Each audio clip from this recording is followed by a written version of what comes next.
Is anybody else in there? 140 Lake Girl, all free clear. You got something for now?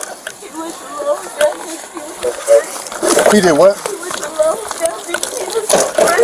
Is he Hispanic? Yeah.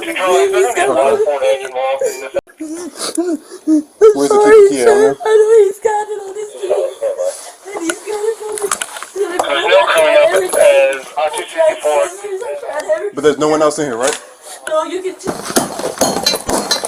Hey, person receipt will be on SCT line 537 South 3rd Street. There we go. 203. Thank you.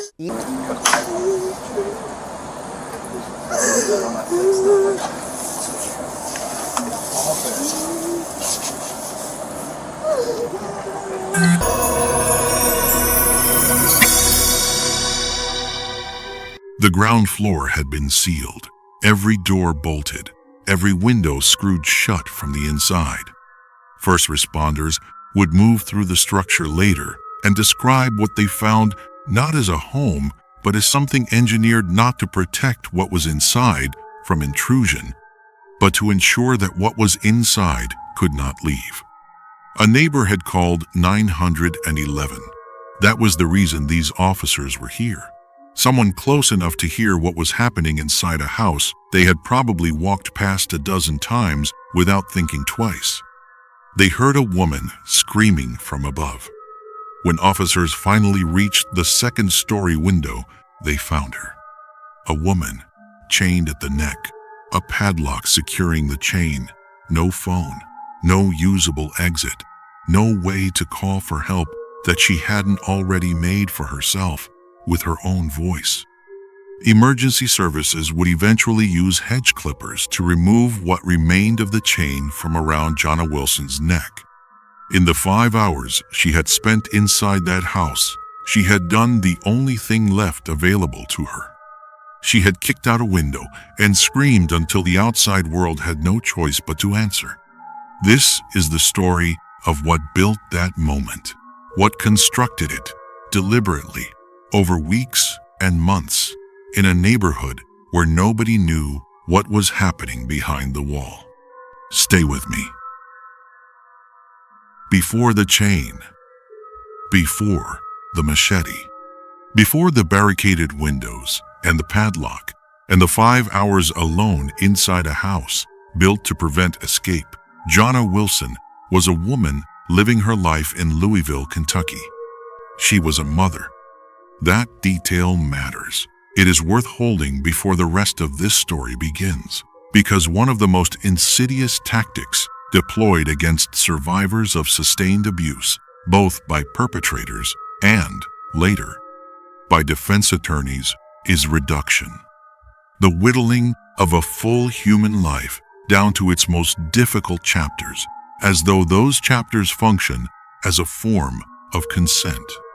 As though a complicated history is a license for what someone else decides to do. It is not. It never is. Jonna Wilson and Moises May shared a child together.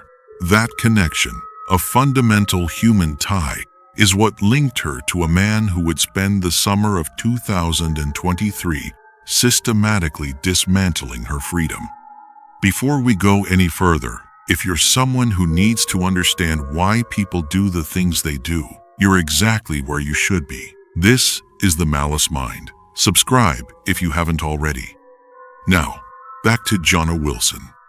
She and May had what investigators and court testimony describe as an on and off relationship. That phrase gets used casually, but it carries weight in this context. Researchers who study coercive control consistently document that the pattern of leaving and returning is not a failure of character. It is the predictable, documented outcome of sustained psychological manipulation of a dynamic in which one person has been conditioned over time to return. May had known her long enough to understand her rhythms, her vulnerabilities, the conditions under which she might come back. According to evidence presented at trial and reporting from Louisville's local news station, WDRB, May's conduct over the summer of 2023 moved past the threshold of an abusive relationship into something more organized, more deliberate. Prosecutors would later argue in court that what happened to Jonna Wilson that summer was not a single act of violence. It was a campaign. Over the course of July and August 2023, Moises May forced Jonna Wilson into sexual servitude. According to evidence presented during the 3-day trial and reporting by WDRB, May trafficked Wilson to multiple men. Videos documenting these encounters were shown to the jury during the proceedings. The defense described them as consensual. At some point during this period, a physical confrontation escalated to a new severity. According to the arrest report, as reviewed and reported by WDRB, May held Wilson down and used a machete to cut off her hair. He slapped her. She escaped. And then she came back. This requires care, not judgment. According to investigators, she returned to collect her belongings, a specific purpose. A reasonable act in a situation that had not yet shown her the full dimensions of what it was prepared to become. Forensic researchers studying coercive relationships consistently note that returning for practical reasons is not naivety. It is the logical behavior of someone whose psychological landscape has been systematically reshaped over time. May let her in. He told her he needed help cleaning the house. What followed, according to Wilson's account to investigators, was swift. He told her to remove her clothing. He fastened a chain around her neck and secured it with a padlock. He took her phone, her only connection to the outside world. Then he left. As he walked out, he told her he was returning equipment to a hardware store, and, according to the arrest report, he told her that when he returned, he would kill her. Every window on the ground floor had been screwed shut, every door barricaded from the inside. The arrest report described what May had done in language both precise and stark, noting that by leaving Wilson chained in that house, with no means of communication or escape, he had demonstrated, in its exact words, an extreme indifference to the value of human life. Jonna Wilson was alone, chained at the neck, inside a house built to be inescapable. She had only a few minutes before he came back. 5 hours. That is how long Jonna Wilson told investigators she remained inside that house before help arrived. To understand the physical reality of those 5 hours, you have to understand what May had constructed in that space. Louisville police, responding to the 911 call on the 16th of August, 2023, encountered a property that had been systematically fortified. Body camera footage released by the department shows officers attempting entry at the ground level, testing doors, assessing windows, and finding that the entire first floor had been rendered inaccessible. Bolted doors, sealed windows, internal barricades. Every ground level exit had been blocked. Officers retrieved a ladder. But before they reached her, before the axe, before the hedge clippers, before the chain finally came free, Jonna Wilson was already working toward her own survival. Without her phone, without any accessible exit, she focused on the one thing within reach, a window. She managed to kick out the glass, and then she screamed until someone heard her. That neighbor's 911 call, placed on the 16th of August, 2023, brought Louisville police to the Park Hill and Algonquin neighborhood area. What responding officers found was a structure that had ceased to function as a residence and been converted, methodically, into something else. This is the part of the story that warrants the most deliberate consideration. For weeks prior to August 16th, the pattern of abuse documented in this case had been occurring inside a residential Louisville neighborhood. Evidence presented during the subsequent trial indicated that over the course of that summer, May had been forcing Wilson into sexual servitude, trafficking her to multiple men. He had used physical violence against her. He had used a machete. None of it had been visible from the street. The community surrounding that property had no knowledge of what was happening inside. There were no visible confrontations, no external evidence, no signals that the structure a neighbor passed on their morning walk had become, for one woman, a place she could not leave. This is how sustained coercive abuse operates, in proximity to ordinary life, not dramatically, not in ways that announce themselves, in the quiet of private spaces. In the deliberate management of what is and isn't visible, the crime doesn't happen on the street. It happens behind a door that looks like every other door. What changed on August 16th was not the crime. The crime had been ongoing for weeks. What changed was that someone happened to be close enough to hear a scream. Moises May was arrested 2 days later, on the 18th of August, 2023. The charges would ultimately encompass 5 counts: human trafficking, kidnapping, harassment with physical contact, and related offenses. The prosecution's case was built around physical evidence, documentation, and victim testimony. Body camera footage from the rescue itself formed part of the evidentiary record. According to trial reporting by local news outlets, videos that May had reportedly recorded during the trafficking encounters were obtained by investigators and presented to the jury. The evidence existed. The documentation existed. What remained was a courtroom.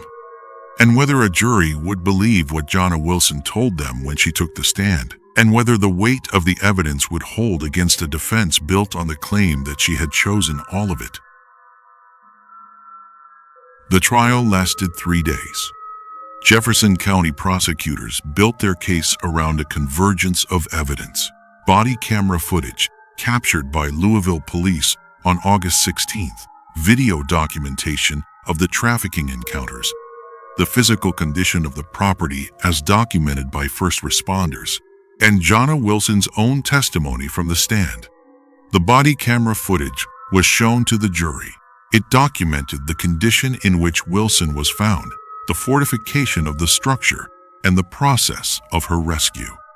The trafficking videos that prosecutors argued May had recorded himself were also presented during proceedings. This evidence did not require substantial interpretation. Defense attorney Anastasia McKettrick mounted a consent-based defense across the 3 days of trial. She argued that the sexual encounters had been voluntary, that Wilson had agreed to being chained as a self-imposed accountability mechanism for her substance use, and that the machete and Wilson's hair were the consequence of a lost bet, specifically a game of checkers. McKettrick also challenged Wilson's credibility directly, citing her history of substance abuse and prior incarceration, and characterizing Wilson's trial testimony as, in her description, broken to its core. The accounts offered in May's defense shifted during the proceedings. The story of why Wilson's hair had been cut changed at least once, moving from the checkers explanation to a claim that Wilson had wanted to dye her hair, and that when May found himself unable to do it, she had asked him to cut it instead. The rationale for the chain appeared in multiple versions across the course of the trial. Prosecutor Max Gosman addressed the jury with a structural argument. He asked them to consider not just Wilson's account, but what the house itself was communicating. According to trial reporting, Gosman told jurors he made that house impenetrable. They weren't intended to keep intruders out. They were meant to keep Jonna inside. And on the consent defense, we're expected to believe she consented to chain herself up by the neck like a dog. The jury deliberated for 3 hours. After a 3-day trial encompassing body camera footage, trafficking videos, physical documentation, and survivor testimony, 3 hours, Moises May was found guilty on all 5 counts: human trafficking, kidnapping, harassment with physical contact, and related charges. The jury recommended a 35-year prison sentence. Formal sentencing was subsequently scheduled for July 2nd. For Jonna Wilson, who had kicked out a window, who had screamed until someone came, who had sat in a courtroom and told the truth while a defense attorney worked methodically to disassemble it, the verdict was, at minimum, documentation. What she said had happened. The jury believed it had.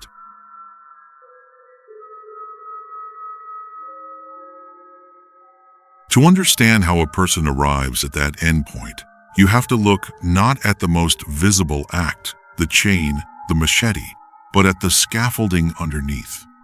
Behavioral forensics researchers and clinical psychologists studying intimate partner violence consistently describe what they call coercive control, a pattern in which a perpetrator systematically restricts another person's autonomy, identity, social connections, and physical freedom over time.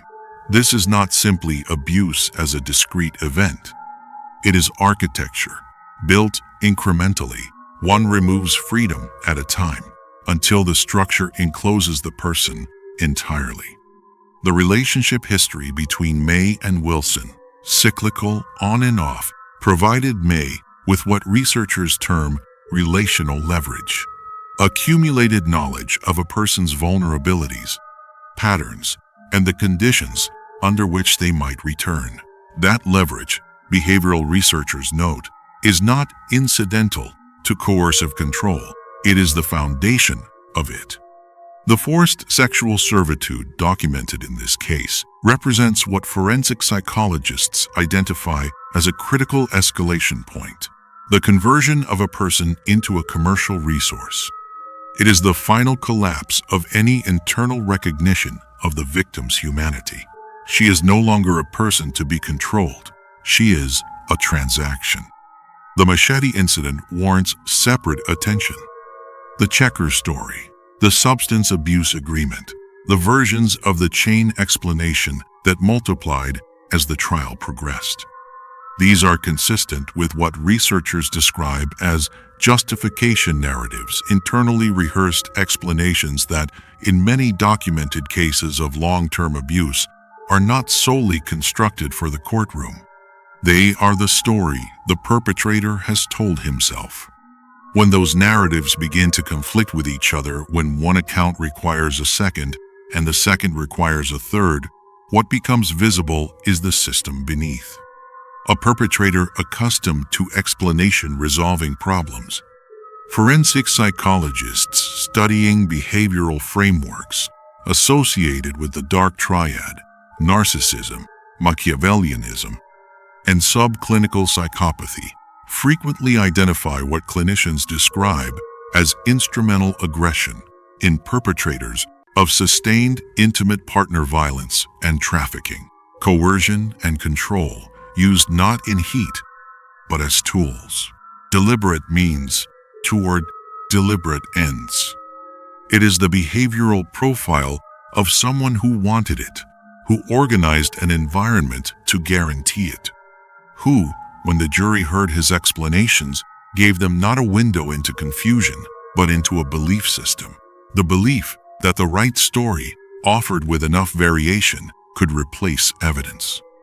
A Jefferson County jury answered that belief in 3 hours.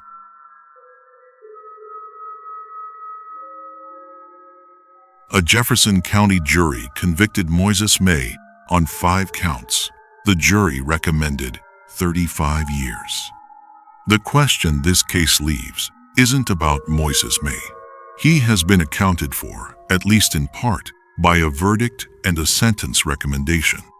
The question is about the weeks before August 16th, about a Louisville street in summer, about a house that looked like every other house on the block, while something was happening inside it that nobody knew to look for, until a neighbor happened to be close enough to hear a scream. Cases like Jonna's remind us that behind every headline is a life that existed fully, completely, right up until someone decided it shouldn't. If that thought stays with you, it should. Drop your thoughts in the comments. I read every single one. And if the Malice Mind is where you come to understand the darkest corners of the human mind, subscribe.